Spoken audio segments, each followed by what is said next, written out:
Assalamualaikum warahmatullahi wabarakatuh. Innal hamdalillah nahmaduhu wa nasta'inuhu wa nastaghfiruhu wa nastahdihi wa na'udzu billahi min shururi anfusina wa min sayyiati a'malina. May yahdihillahu fahuwal muhtadi wa may yudlil falan tajida lahu waliyyan mursyida. Asyhadu an la ilaha illallah wahdahu la syarika lah wa asyhadu anna Muhammadan abduhu wa rasuluh. Ballagha risalah wa adal amanah wa nasaha al ummah wa tarakaha ala mahajjatil bayda lailuha kanahariha la yazighu anha illa halik. Amma ba'd. Ma'asyiral mu'minin rahimani wa rahimakumullahu jami'an. Marilah kita selalu bersyukur, memperbaharui keimanan dan ketakwaan kepada Allah Subhanahu wa taala. Orang-orang yang mereka bertakwa kepada Allah, mereka sadar tentang pentingnya ilmu. Karena ilmu merupakan sumber kebaikan yang Allah Subhanahu wa taala akan berikan kepada kita semua. Tanpa ilmu enggak akan pernah kita bisa menjadi orang yang beriman. Bahkan dikatakan tentang masalah keimanan, orang-orang yang beriman ketika Allah Subhanahu wa taala mengatakan wal asr innal insana lafi khusr illa alladziina amanu. Ketika Allah mengatakan illal ladzina amanu, di dalam tafsir Ibnu Katsir yang disebut al-ilmu di sini adalah orang-orang yang disebut dengan iman di sini adalah orang-orang yang menuntut ilmu. Illal ladzina amanu, yang mereka adalah menuntut ilmu agama. Dan bahkan ciri-ciri sebelum datangnya kiamat nanti, sebelum terjadinya kiamat, Allah akan ambil hal yang paling penting, yaitu ilmu. Di dalam hadis Rasulullah SAW dikatakan innallaha la yaqbidul ilma intiza'an yantazi'uhu minal abd. Allah enggak akan pernah mencabut ilmu sekali cabut, yang dicabut dari hambanya. Walakin akan tapi dengan apa? Biqabdil ulama. Dengan Allah matikan ulama satu-satu. Makanya lihat, kalau seorang para ulama kemudian meninggal satu-satu, bersedihlah. Kenapa? Takutlah. Takut ilmu akan hilang dari muka bumi ini. Karena kalau yang ngajarin kita bukan ulama, siapa lagi? Efeknya apa? Ittakhadhan nasu ru'usan juhal. Kata Rasulullah, juhal. Nanti banyak manusia yang mereka begitu nggak ngerujuk lagi ke ulama, nggak bisa tanya lagi, nggak bisa kembali lagi, maka manusia banyak mengambil yang menjadi rujukan orang-orang jahil. Fasu'ilu, maka mereka orang-orang jahil tadi ditanya, fa'aftau bighairi ilm, mereka mulai berfatwa tanpa ilmu. Efeknya apa? Orang kalau sudah berfatwa tanpa ilmu mulai ngomong, menurut saya selesai sudah. Akhirnya apa? Dhallu wa dhallu. Yang tanya nyesatin, yang ditanya tersesat. Semuanya kena. Ini efeknya. Kalau kemudian kita sudah nggak bisa lagi. Efek dari ini munculnya zubhat. Munculnya banyak keraguan yang membuat seseorang akhirnya pusing, yang benar yang mana. Banyak sekarang. Ustaz, yang benar yang mana? Kalau kita salah tempat, efeknya seperti itu. Ketika kita mulai mendengarkan kata-kata menurut saya, efeknya seperti itu. Makanya lihat, dulu para ulama salaf, orang-orang terdahulu, generasi emas, perkataannya mereka sedikit, tapi dalilnya mereka mendominasi. Mereka jarang ngomong kata saya, Mereka jarang berijtihad ketika ada dalil yang jelas. Mereka semua mengatakan qala Allah wa qala Rasul selalu. Akhirnya apa? Generasinya lurus kencang tuh. Tapi kalau kemudian seseorang sekarang mereka sedikit kembali kepada dalil dan banyak memakai pendapat masing-masing, maka lihat yang terjadi. Masing-masing akan saling apa? Akan saling bermusuhan. Akan saling berbeda pendapat, saling terpecah karena mereka mulai melupakan sumber kebahagiaan, yaitu Quran dan Sunnah. Salawat serta salam kepada Nabi Muhammad sallallahu alaihi wasallam.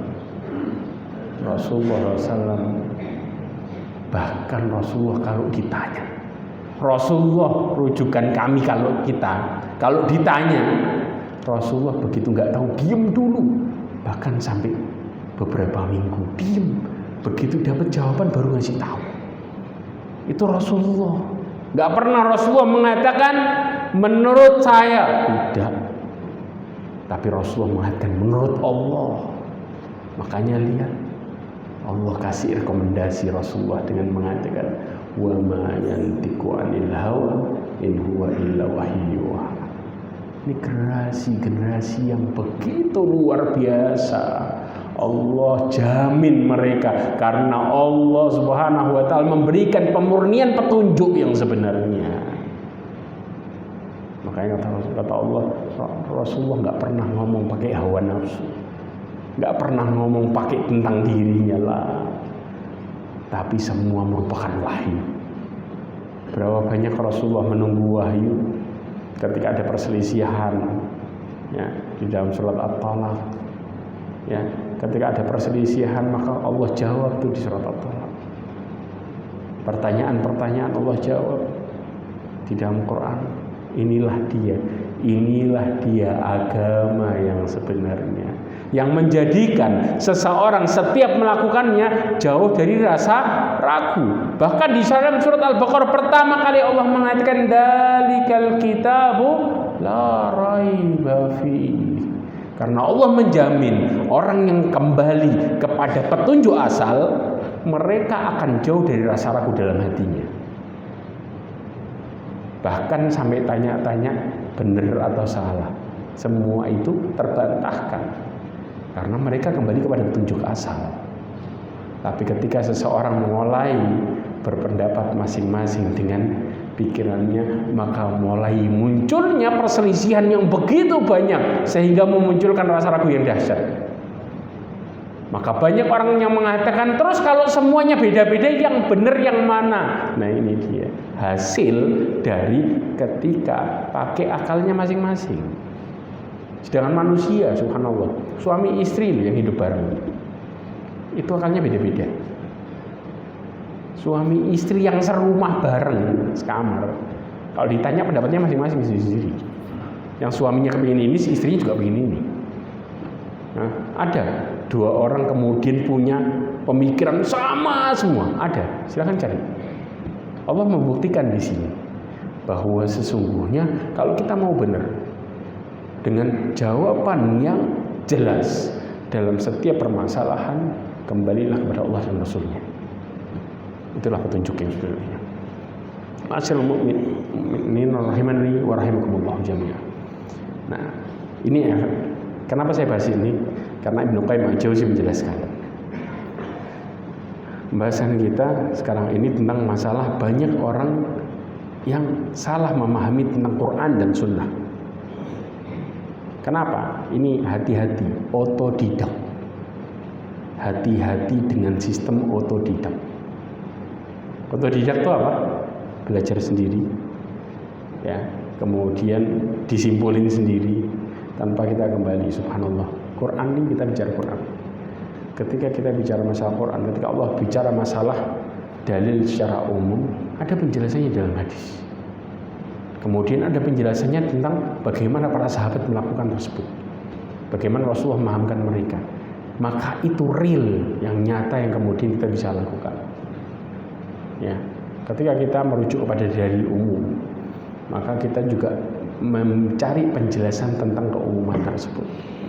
Maka kita akan lihat di sini banyak orang yang kepleset di posisi ini. Dikatakan ya, wa minhum may yaghtaru bi fahmi fasidin fahimahu huwa wa adrabuhu minan nususil Quran wa sunnah. Ya, banyak sebagian yang lain tertipu dengan apa? Pemahaman yang keliru terhadap nas Quran dan sunnah yang ia fahami sendiri. Jadi nggak pakai apa? Tanya. Padahal Allah mengatakan apa? Allah Subhanahu wa taala menurunkan Quran. Tapi Allah masih mengatakan dalam Quran, fas'alu ahlal dzikri in kuntum la ta'lamun. Kebayang enggak? Saya ulangi lagi. Allah menurunkan Quran ke kita. Jelas ya? Kemudian kita disuruh pelajarinya. Tapi Allah masih memerintahkan dalam Quran dengan mengatakan, tanyalah kepada ahlal dzikri, orang yang berilmu, yang faham benar. Apabila kalian tidak tahu, masih suruh tanya. Berarti apa? Dalam proses kita belajar, kita masih disuruh bertanya. Para sahabat, ya, contoh. Rasulullah SAW menjelaskan dalam hadisnya, ada sebuah hadis ketika Rasulullah mengatakan, arafta manil muflis. Rasulullah bertanya nih, kalian tahu nggak siapa orang yang bangkrut? Para sahabat menjawab bangkrut sesuai dengan penjelasan dunia, mengatakan al-muflisu fina man la dirhaman lahu wala mata. Orang yang bangkrut di antara kami orang yang nggak punya uang, artinya mata uang paling kecil pun dia nggak punya dirham, dan dia nggak punya harta sama sekali, itu bangkrut. Kata Rasulullah. Nah, Rasulullah kemudian menjelaskan pertanyaan Rasulullah ketika dijawab secara dunia. Rasulullah menjelaskan secara muflis menurut umatnya nanti bagaimana. Lihat bagaimana cara Rasulullah memberikan penjelasan kepada mereka. Kadang-kadang apa yang kita pahami, kita melihatnya dari segi dunia, sedangkan Allah Subhanahu wa taala menjelaskan agama dari dua sisi. Bagaimana praktek di dunia dan efek terhadap akhiratnya. Makanya Rasulullah mengatakan al-muflisu min ummati, orang yang bangkrut dari umatku. Itu penjelasannya, lihat. Makanya dalam sistem menjelaskan bahkan berapa banyak hadis-hadis. Contoh Rasulullah SAW ketika bersama Mu'ad, kuntu radifan ala Nabi sallallahu alaihi wasallam, faqala ya Mu'ad atadri ma haqqul ibad wa ma haqqul ibad ala Allah. Di sisi lain Rasulullah juga mengatakan, kata Mu'ad bin Jabal, aku gonceng Rasulullah atas keledainya. Kemudian apa? Rasulullah bertanya kepadaku, wahai Mu'ad, engkau tahu enggak apa hak Allah terhadap hambanya dan apa hak hambanya terhadap Allah? Apa jawaban Mu'ad? Allah wa rasuluhu a'lam. Enggak kemudian main tembak. Kayaknya gini, tebak-tebakan mainnya. Enggak. Ketika kemudian benar-benar tidak paham, maka rela mereka dengan gampangnya mengatakan Allah dan Rasulnya yang lebih tahu. Paham di sini ya? Ini kalau kita dilihat, kalau sirah model Rasulullah ya, komunikasi dengan para sahabatnya dalam bentuk pembelajaran, maka apa yang terjadi? Rasulullah berusaha bertanya. Ketika mereka tidak tahu, mereka kembalikan lagi dengan mengatakan Allah dan Rasulnya yang lebih tahu. Banyak dalil dengan cara yang sama. Kalau mereka tahu, maka mereka menjawab sesuai dengan pengetahuannya. Kayak tadi, orang yang bangkrut, oh di dunia dengan model seperti ini. Ya, ini bagaimana cara belajar dahulu. Maka mereka selamat. Ya, ini kadang-kadang nih terjadi pertanyaan, jawabannya bisa berantem. Itu salah, menurut gini. Dua-duanya akhirnya semuanya salah. Ternyata yang benar jauh dari situ. Paham ya? Maka pahamilah baik-baik. Jangan pernah berusaha untuk otodidak. Kalau kita nggak mau jatuh ke dalam kesalahan lebih jauh lagi. Nah, dari sini dikatakan fattakalu alaihi katikali ba'dihim ala qawlihi ta'ala Maka kalau kemudian orang otodidik hasilnya kayak gini, mereka akan menjadikan dalil sebagai sandaran. Sandaran buat apa? Santai, berenak-enak. Seakan-akan ada sebuah janji, ya. Padahal janji itu arah mana, dia pahamin di arah mana. Ada sebuah janji Allah tentang akhirat, tapi dia pahami tentang dunia. Yang salah satu yang diangkat adalah surat Duha ayat 5. Allah mengatakan apa? Wala saufa yu'tika rabbuka fatarda. Allah akan ngasih engkau, kemudian engkau bakal ridho. Semua yang dikasih bakal ridho. Berarti apa? Mereka memahami dari sini, kalau kita dikasih kesempatan berbuat salah, berarti semua itu dari Allah. Kita ridho. Tidak perlu dong tobat. Mulai subhat keluar banyak dari situ. Kebayang nggak? Ya, kita dikasih apapun sama Allah, kita bakal ridho. Allah bakal ngasih kita nikmat macam-macam. Dengan perilaku kita nggak ngaruh. Cuman memahamin satu potong ayat, tidak dilihat sebelahnya, sebelumnya, atau nggak dilihat juga sesudahnya. Kebayang nggak? Keluar dari sini subhat yang macam-macam, pikiran kita rancu akhirnya. Sekarang kalau kita memahami, Allah akan memberikan, wala saufa yu'tika, lamnya lam takkid, lamnya lam takkid, dengan mengatakan pasti, pasti Allah akan memberikanmu dan engkau bakal ridho. Kalau itu dipraktekkan di dunia, berarti kalau kita berdosa, kalau kita nggak bertobat, Allah tetap bakal ngasih kita anugerah dan kita pasti bahagia. Siapapun dia, ahli maksiat ataupun ahli taat, nggak ada bedanya. Kenapa? Ini kan umum dalilnya. Mau jawabnya gimana?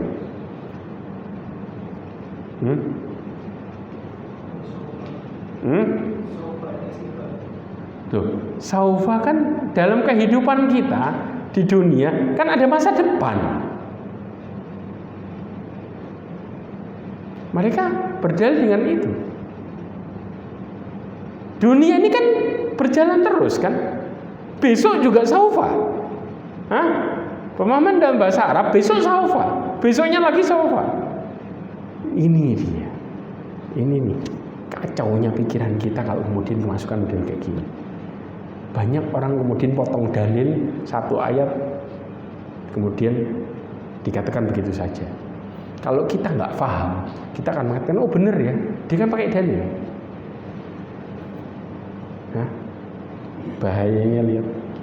Maka jawabannya jelas. Lihat konteks sebelumnya. Di ayat sebelumnya Allah berfirman, wal akhiratu khairun laka minal ula. Allah bicara dunia apa akhirat?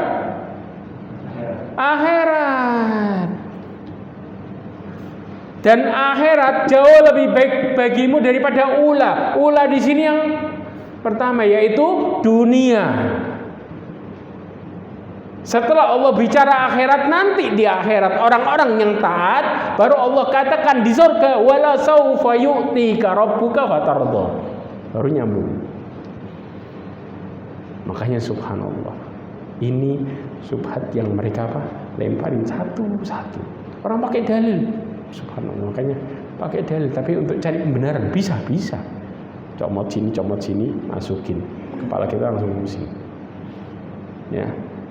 Bahkan di dalam tafsir Ibnu Katsir berbicara sesungguhnya negeri akhirat lebih baik bagimu daripada dunia. Kenapa? Karena Rasulullah orang yang paling zuhud terhadap perkara dunia. Di dalam tafsir dijelasin baru keluar detailnya. Rasulullah orang yang paling zuhud tentang perkara dunia. Lihat kehidupannya Rasulullah, kamarnya. Di dalam sebuah riwayat disebutkan apa? Ketika Rasulullah tahajud, Aisyah narik kakinya. Itu kamar kira-kira, itu kamar dapur ya, jadi satu. Dan semua istrinya Rasulullah semua dalam posisi yang sama. Coba bayangin, kira-kira kamar kita yang katanya kamar gak terlalu besar, Ustaz, sama kamarnya Rasulullah besar mana? Tak Tapi Rasulullah jadi orang yang paling bahagia. Kezuhudannya Rasulullah, ya, menjaga dirinya Rasulullah terhadap perkara dunia, menjadikan Allah memberikan kebahagiaan kepada Rasulnya, menjadi orang yang paling bahagia. Bahkan terbukti Rasulullah sampai di posisi meninggal ubannya cuma 3. Ubannya 3. Kita kadang-kadang umur 30 sudah keluar uban 5, 10. Berarti mana ini yang lebih bahagia? Mana yang stres? Jelas di sini Allah tunjukkan bagaimana Islam memberikan kebahagiaan kepada seseorang bagi orang yang mengikutinya secara benar. Allah tunjukkan lewat Rasulullah. Padahal Rasulullah bukan orang yang kemudian dengan rumah yang mewah. Siapa bilang? Ya. Kemudian dan paling jauh serta paling tidak menyukainya perkara dunia, paling tidak menyukainya. Allah mengatakan wa mal hayatud dunya illa mata'ul ghurur. Sebelum Allah bicara itu, Allah masalah apa?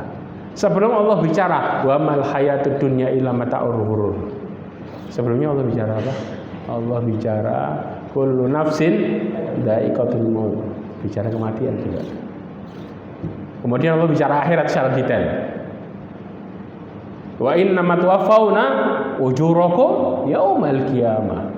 Allah balas semua yang kita perbuat di dunia dari kiamat. Lalu siapa mereka yang bahagia? Mereka siapa yang bahagia? Yang kehidupan yang faman zuhziha 'anil nar wa udkhilal jannata faqad faz. Orang yang jauhkan dari api neraka, didekatkan pada surga, dimasukkan. Mereka yang beruntung. Mereka yang menang. Baru bicara. Lalu dunia gimana? Wa mal hayatud dunya illa mata'ul ghurur. Dan itu yang dipraktekkan sama Rasulullah.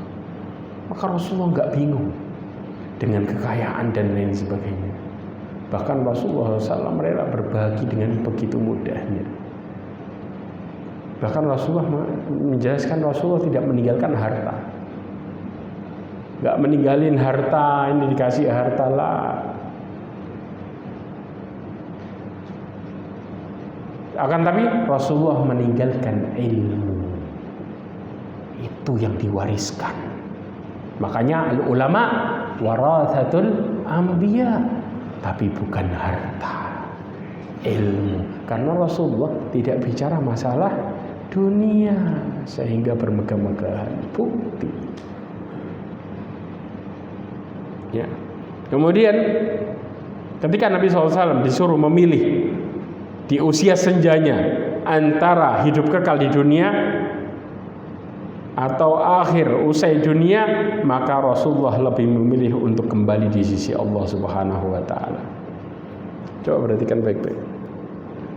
Ada sebuah, dan ini dibuktikan sama Rasulullah SAW. Ketika ini terjadi, yang respon cuma satu. Siapa? Abu Bakar doang. Yang respon cuma satu. Sahabat yang lainnya bingung. Ini kenapa nangis sendirian? Perhatikan baik-baik sighahnya. Dari Abi Sa'id Al-Khudri radhiyallahu anhu. Ya, hadis ini dijelaskan, diriwayatkan oleh Bukhari dalam sahihnya. Qala khataba Rasulullah sallallahu alaihi wasallam. Kita bahas hadis ini bahwasanya membantah syubhat yang tadi tentang perkara dunia. Ya, Rasulullah berkhutbah. Ya. Kemudian waqala di tengah-tengah khutbahnya Rasulullah mengatakan innallaha khayyara 'abdan baina dunya wa baina ma 'indah fakhtara dzalikal 'abdu ma 'indallah. Seseorang diberikan pilihan antara lanjut hidup dunia atau kembali di sisi Allah, maka dia memilih untuk di sisi Allah. Qala fabaka Abu Bakar fa'ajibna li bukaihi ayyukhbira Rasulullah sallallahu alaihi wasallam an 'abdin khayyara fa kana Rasulullah sallam huwa mukhayyar. Subhanallah. Tiba-tiba Abu Bakar menangis. Ya. Kemudian ya, setelah itu kami pun takjub sama nangisnya. Kenapa nangis? Kan Rasulullah cerita ada seseorang. Rasulullah cerita tentang orang yang baik enggak? Kalau Rasulullah cerita tentang orang-orang terdahulu, maka Rasulullah akan mengatakan siapa mereka di awal. Pahami di sini ya. Rasulullah akan menjelaskan, oh contoh Nabi Nuh. Rasulullah menjelaskan Nabi Nuh begini dan begini. Makanya orang yang sensitif, orang yang alim, maka Allah akan berikan mereka sensitif terhadap apa yang mereka dengar. Ya, maka kemudian Abu Bakar faham. Rasulullah tidak menjelaskan siapa orang ini. Sesungguhnya seorang hamba. Sedangkan Rasulullah juga seorang hamba. Kebayang nggak di sini? Maka kemudian Abu Bakar langsung paham dan nangis duluan. Kenapa? Karena sedih bakal berpisah. Nanti saya jelasin juga respon Abu Bakar ketika Rasulullah meninggal. Ya. Setelah itu dijelaskan yang dimaksud hamba yang dikasih pilihan adalah Rasulullah. Dan yang dimaksud kembali kepada Allah, apalagi kalau bukan meninggal, apalagi kalau tidak dicabut nyawanya, apalagi kalau bukan perpisahan. Lihat, paham ya? Subhanallah. Satu. Maka kemudian faqala Rasulullah sallam inna min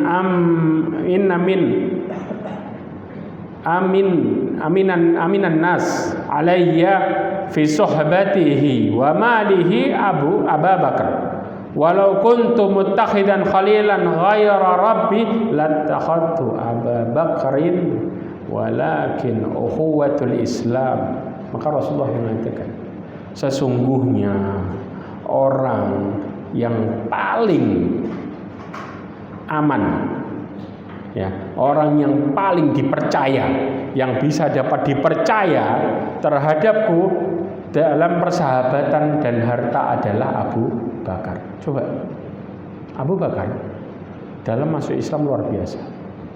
Satu-satunya sahabat, perhatikan, satu-satunya sahabat, dan masuk darinya banyak orang, ya, para sahabat yang lain, yang orang-orang yang masuk duluan di Islam itu di tangannya Abu Bakar dijelasin. Datang orang Quraisy ingin mengatakan, ya Abu Bakar, ya Pak, dia Abdullah bin Sahar. Ya. Engkau tahu nggak, masa Muhammad mengatakan bahwa sesungguhnya dia bisa datang Isra Mi'raj, ya, dari mulai Masjidil Haram ke Masjidil Aqsa, kemudian naik ke langit, balik lagi satu malam. Abu Bakar mengatakan, siapa yang mengatakannya? Kata orang Quraisy, Muhammad. Untuk apa?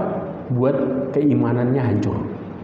Kalau yang mengatakan Muhammad, apa kalau yang mengatakan Rasulullah, apapun itu saya percaya, selesai. Maka mereka tidak bisa ngomong apa-apa. Maka disebut dengan Abu Bakr, karena keimanannya yang terus-menerus tanpa ragu, menjelaskan apa yang datang dari Rasulullah itulah yang terbaik karena itu datangnya dari Allah Subhanahu wa taala. Makanya kemudian Rasulullah ngasih rekomendasi. Orang yang paling bisa dipercaya dalam masalah harta, ya, dan kemudian dalam masalah persahabatan adalah Abu Bakar. Kalau seandainya aku bisa mengambil kekasih selain Allah, maka aku akan ambil Abu Bakar sebagai kekasihku. Kekasih. Kenapa? Karena bagaimana kemudian luar biasa keyakinannya, dan Allah kasih ke dalam hatinya keyakinan yang dahsyat. Siapa yang bisa memahamkan Umar bin Khattab ketika Rasulullah meninggal? Siapa? Abu Bakar. Ketika Umar bin Khattab mengatakan, siapa yang mengatakan Muhammad meninggal, yang mengatakan Rasulullah meninggal, aku akan potong lehernya. Fa'adribu unuqah. Maka kemudian Abu Bakar menyebutkan ayat apa? Wa ma kana Muhammad illa rasulun qad khalat min qablihi rusul. Afa immata au qutilan qalabtum ala aqabikum wa may yanqalib ala aqibaihi fala yadurrullahi syai'a. Ketika dibacakan ini ayat, Rasulullah itu cuman utusan doang. Kalau meninggal kemudian kalian murtad berbalik, maka nggak akan pernah berpengaruh sama sekali. Begitu tuh ayat dibacain, padahal tuh ayat sudah turun, mereka udah paham. Tapi di saat orang panik, kira-kira bisa kenceng nggak? Paham, ingat, nggak gampang. Di saat itu Abu Bakar ngingetin, langsung kemudian Umar bin Khattab menangis, sadar, oh iya ya, benar. Setelah itu Abu Bakar pun menangis, tapi dengan pandangan yang berbeda. Lihat bagaimana kemudian seseorang ketika Rasulullah pahamkan bagaimana tentang agamanya. Kemudian sahabat bertanya, lalu apa yang buat kamu menangis? Kata Abu Bakar, aku menangis bukan karena meninggalnya Rasulullah, tapi aku menangis ketika Rasulullah meninggal, maka wahyu dari langit terputus. Berarti apa? Kita mendapatkan petunjuk terus-menerus keputus. Maka mereka pun menangis. Abu Bakar menangis karena nikmatnya petunjuk itu, nikmatnya hidayah. Setiap turun membuat mereka semakin tenang, semakin bahagia. Langkah kaki mereka semakin kuat menghadapi permasalahan hidup sebesar apapun. Maka jangan heran ketika para sahabat menghadapi musuhnya ribuan sekalipun. Perang Parit, perang Uhud. Tahu berapa? 3.000 lawan berapa? 700. 300 munafiknya pergi buat ngendorin, tapi tetap maju karena keyakinan yang kuat dalam hatinya tentang bagaimana agama buat mereka, dengan pemahaman yang benar dari sumber. Kira-kira takut gak mereka sama pedang? Musuhnya tahu, orang muslim gak pernah takut. Makanya Allah mengatakan apa? Kam min fi'atin qalilatin ghalabat fi'atan katsiratan biidznillah. Ini efek kalau kemudian kita ngikutin sumber yang benar, maka hidayahnya kuat. Berapa banyak kelompok yang kecil? Saya tanya, berapa rata-rata yang terjadi perang, jumlah kaum muslimin lebih banyak apa lebih sedikit? Lebih sedikit lipatan lagi jumlahnya.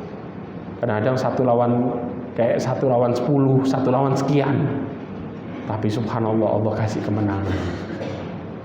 Kenapa? Karena ternyata petunjuk itu membuat orang, para musuhnya ketakutan jarak yang sangat jauh.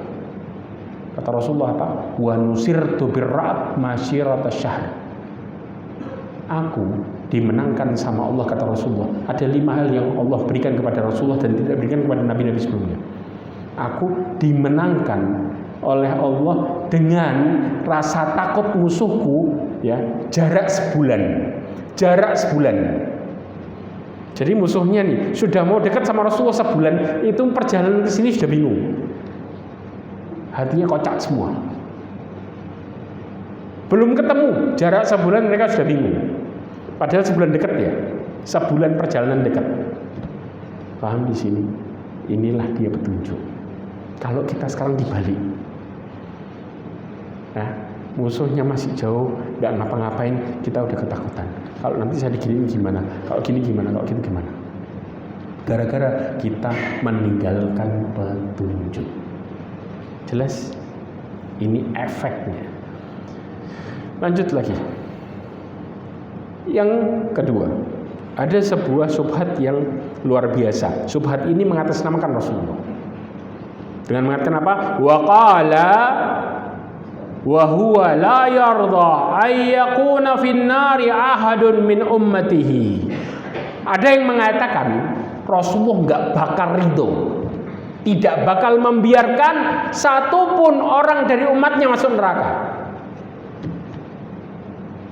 Ya. Paham ya? Kenapa? Berapa banyak Rasulullah yang kemudian dengan dalil, ya, tentang Rasulullah selalu memikirkan umatnya, ya enggak? Ya, ini dipakai syubhat ini. Kemudian wahada min akbahil jahl. Ini merupakan kebodohan yang sangat buruk. Kenapa sangat buruk? wa abyanul kadzib alaih. Ini pembohongan yang jelas. Pembohongan yang jelas. Fa innahu yardha bima yardha bihi rabbuhu azza wajal. Kenapa? Jelas Rasulullah ridho terhadap apa yang Allah ridhoi. Kalau Rasulullah enggak mau dan tidak rela satupun dari umatnya masuk neraka, maka semua apa yang Allah ancamkan enggak berlaku. Ya enggak? Kenapa? Dilindungin sama Rasulullah. Ini kayak buat Rasulullah model kayak Nabi Isa. Betul apa enggak? Sistemnya Nabi Isa gimana? Penebus dosa. Makanya lihat, ada orang yang memposisikan seperti ini mirip siapa? Rafidhah. Kalau kita bilang kayak sekarang Syiah. Paham ya? Syiah itu menjadikan Ali yang sekte yang paling Ismailiyah, yang paling keras, ya. Mereka menjadikan Ali sebagai anaknya Allah. Sekte yang paling keras. Karena ada Ismailiyah, ada Isna Asyariyah. Kemudian ada lagi yang di Yaman apa namanya? Zaidiyah. Zaidiyah yang paling ringan. Ya. Ismailiyah meyakini Ali bin Abi Thalib adalah anak Allah SWT, persis kayak Nabi Isa mereka jadikan sebagai anaknya Allah, persis kalau Yahudi Uzair. Rasulullah mau dijadiin gitu juga. Maka kemudian mereka memahamkan ini dengan pemahaman seakan-akan keputusan Rasulullah Allah taat, dibalik sistemnya, ya. Makanya subhanallah, na'udzubillah min dzalik, masallallahu alaihi wasallam. Kemudian wallahu ta'ala yurdihi ta'dhibud dhalamah wal fasaqah wal khawanah wal musirrina 'alal kaba'ir. Kenapa? Karena Allah Subhanahu wa taala, ya, ridho dengan menghadap orang-orang yang adzalamah, orang-orang yang zalim, wal fasaqah, orang-orang yang fasik, kemudian wal khawana, orang-orang para pengkhianat. Coba di zaman Rasulullah yang hidup di Madinah, kita tidak bicara orang Yahudi. Ada berapa jenis Muslim?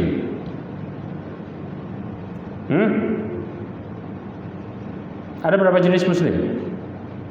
2 jenis, yaitu para orang-orang munafik dan orang-orang muslimin, orang-orang mukmin. 2 jenis besar. Kita tidak bicara masalah kaum muhajirin dan ansar, mereka dalam satu posisi. Para orang-orang munafik. Siapa pemimpinnya? Abdullah ibn Ubay ibn Salul. Lihat Rasulullah bicara tentang orang munafik. Bagaimana kemudian Rasulullah menyampaikan kepada mereka tentang apa efek kemunafikan tersebut. Dengan banyak ayat yang turun. Tapi orang munafik tetap, tahu nggak? Rasulullah lepas nih dari orang Quraisy. Datang ke Madinah pertama, munafik buat ulah. Apa ulahnya? Allah sampai turunkan surat At-Taubah 107. Itu ulahnya. Pertama datang, ya, Rasulullah pertama datang ke Madinah buat apa? Masjid. Jelas ya? Yang disebut sekarang masjid apa? Quba. Masjid pertama dalam Islam. Ya. Loh, kalau Masjidil Haram apa? Masjidil Haram itu pertama kali dalam kehidupan manusia. Ya, inna awwala baiti wudi'a lin-nas lalladzi bi Bakkah mubarakah. Paham ya? Itu masjid pertama, Masjid Haram. Tapi kalau dalam Islam, masjid pertama Quba. Ketika Rasulullah membuat Masjid Quba, Allah memberikan rekomendasi tentang Masjid Quba 108. Ayat surat At-Taubah. Di 107-nya cerita tentang orang munafik buat ulah. Allah namain. Jadi ketika Rasulullah lagi bangun nih Masjid Quba, bareng-bareng sama sahabatnya, sebagian kelompok orang munafik jarak 100 meter buat masjid yang mirip. Bayangin, ya. Kemudian mereka mengatakan, tidaklah kami ingin kebaikan Kata Allah, mereka bohong. Itu sudah buat ulah musuh dalam selimut lebih parah. Maka kemudian Allah perintahkan buat apa? Ngancurin. Allah sampai memberikan nama masjid itu Ad-Dirar. Ya, Masjid Dirar dalam surat At-Taubah 107. Setelah buat itu, buat lagi permasalahan di mana? Yang gede di Uhud. Paham ya? Perang Uhud berangkat dari Masjid Nabawi berapa? 1000. Kemudian pisah di mana? Sebelumnya jauh. Tengah-tengah jalan ada tempat sekarang namanya Shaykhain. Perhatikan baik-baik. Ada tempat Shaykhain. Ketika berhenti di situ, orang munafik buat subhat. Subhatnya apa? Perhatikan. Ketika Rasulullah mau memutuskan ini perang mau di dalam kota atau di luar kota. Ya, para sahabat memutuskan kebanyakan di mana? Di luar. Rasulullah kepingin di mana? Di dalam. Ya, ketika kejadian itu sudah orang munafik gak ada komen nih. Begitu sampai di tempat Shaykhain ini, maka ada orang munafik 300 orang. Abdullah bin Ubay bin Salul mengatakan, kami gak mau celaka gara-gara kalian semua gak taat sama Rasulullah.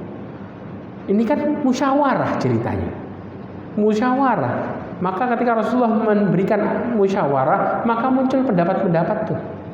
Rasulullah mengikuti, ada banyak pendapat mengatakan ini diikuti. Karena Rasulullah kemudian nggak egois. Karena musyawarah bukan wahyu. Paham ya? Maka di saat itu orang munafik mengatakan, kan Rasulullah kepengin di dalam. Kalian mau di luar kota. Ya udah, berarti apa? Berarti kami ndak ikut. Takut nanti apa? Takut nanti celaka. Kebayang nggak? 300 orang keluar, padahal tujuannya buat ngelemahin orang muslim.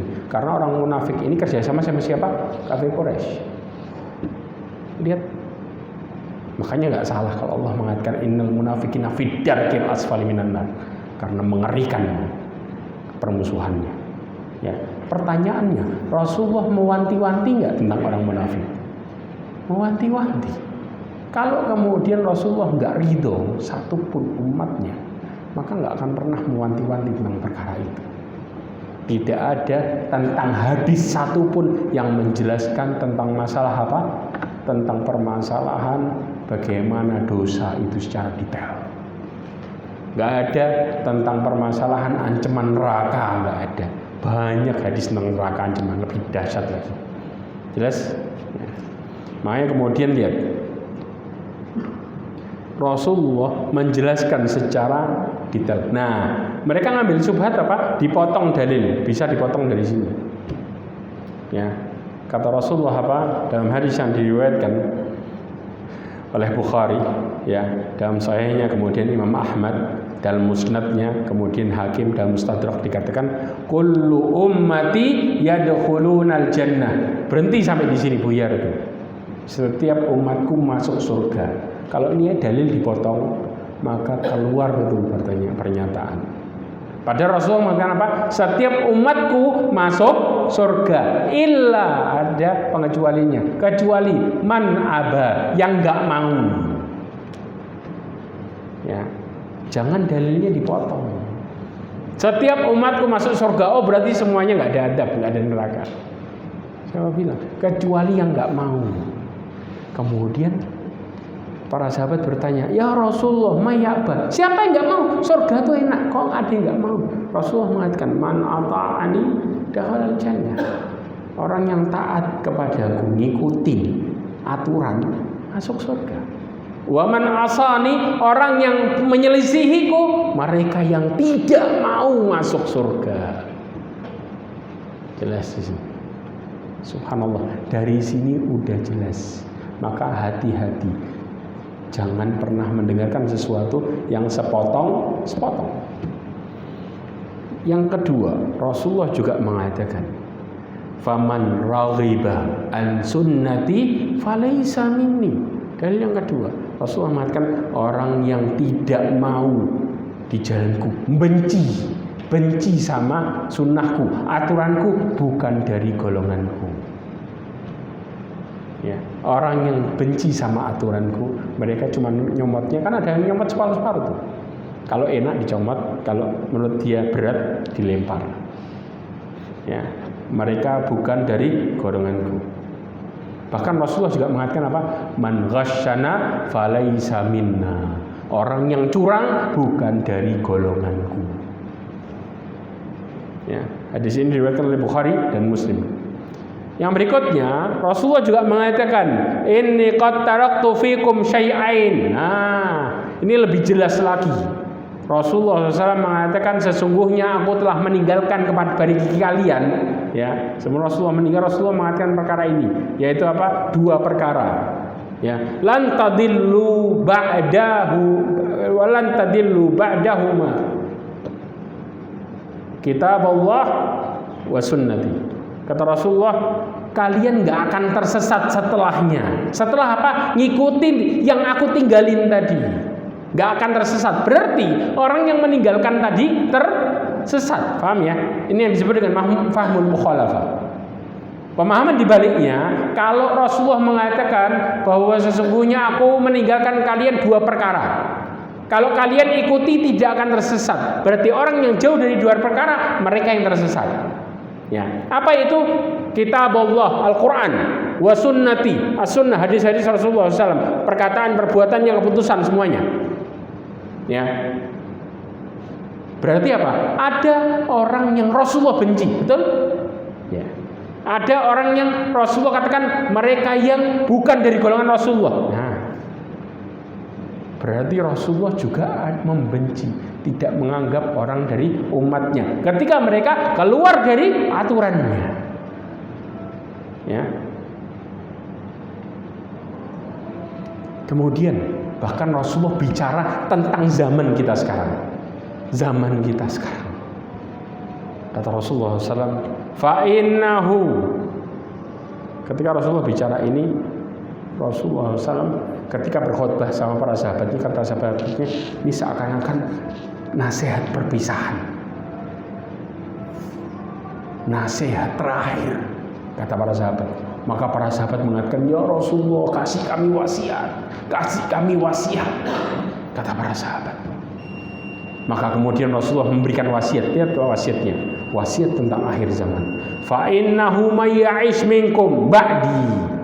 Kata Rasulullah, sesungguhnya di antara kalian yang masih hidup setelahku,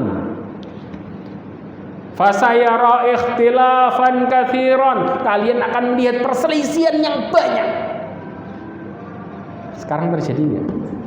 Muslim sama muslim berantem parah. Ya. Kemudian siapa mereka yang bisa istiqomah dari fitnah ini?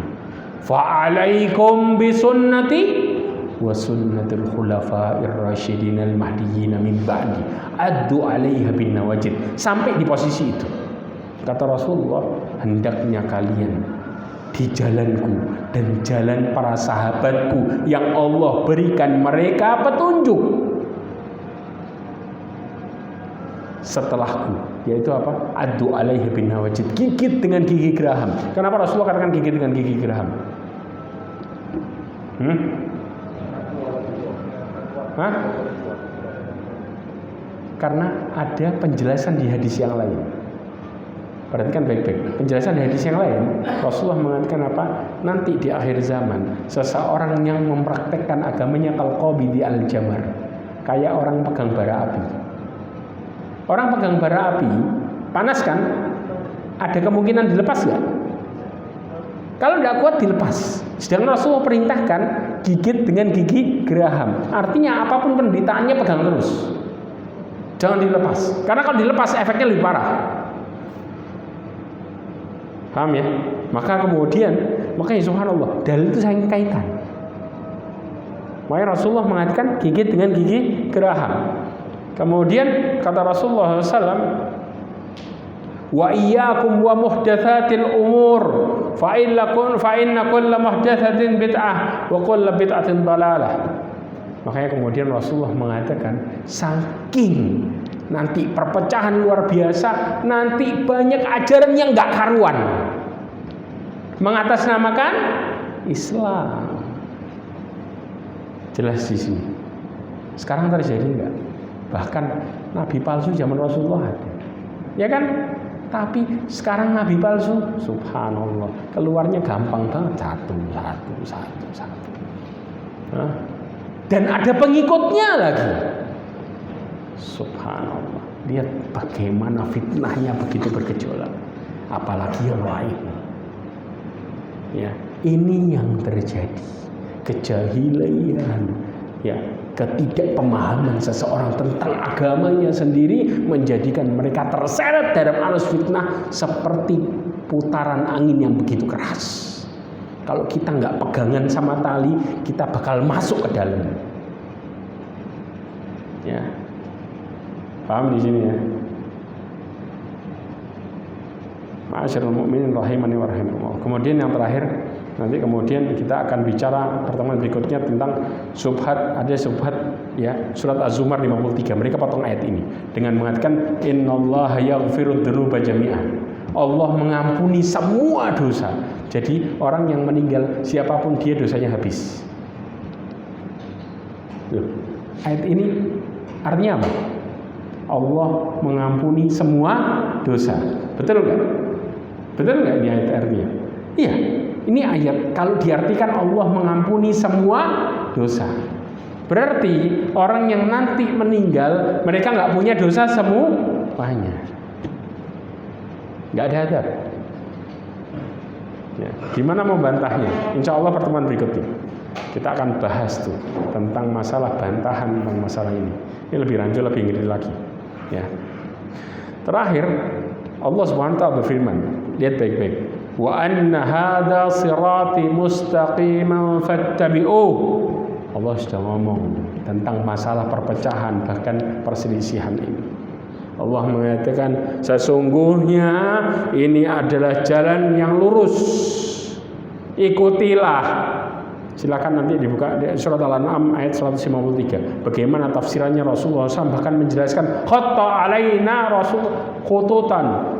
Rasulullah menggambarkan di atas kami jalan-jalan. Rasulullah gambar jalan panjang, kemudian sebelah kanan kirinya jalan bengkok kanan, bengkok kiri, bengkok kanan, bengkok kiri. Ya. Saya jelasin dulu yang ini. Wala tattabi'us subul. Jangan engkau ikuti jalan-jalan. Berarti jalan benarnya cuma berapa? Satu. Kebenaran hanya satu. Ya, fatafarraqa bikum an sabili. Kalau kalian mengikuti jalan-jalan cabangnya, maka kalian akan berpecah belah. Allah yang ngomong. Dalil Al-Qur'an. Ya. Dalikum wasaqum bihi la'allakum tattaqun. Kenapa Allah mengatakan demikianlah Dia memerintahkan kepadamu, kepada umat-umat muslimin, semua hamba-hamba Allah diperintahkan dengan perintah ini supaya kalian bertakwa. Kemudian Rasulullah mengatakan tentang jalan-jalan, ini jalanku, yaitu orang-orang yang di atas petunjukku, mereka yang di jalan Allah, Rasulnya dan para sahabatnya. Sedangkan jalan-jalan yang samping kanan, samping kiri, cabang-cabang semua, ada setan yang nunggu di setiap pintunya.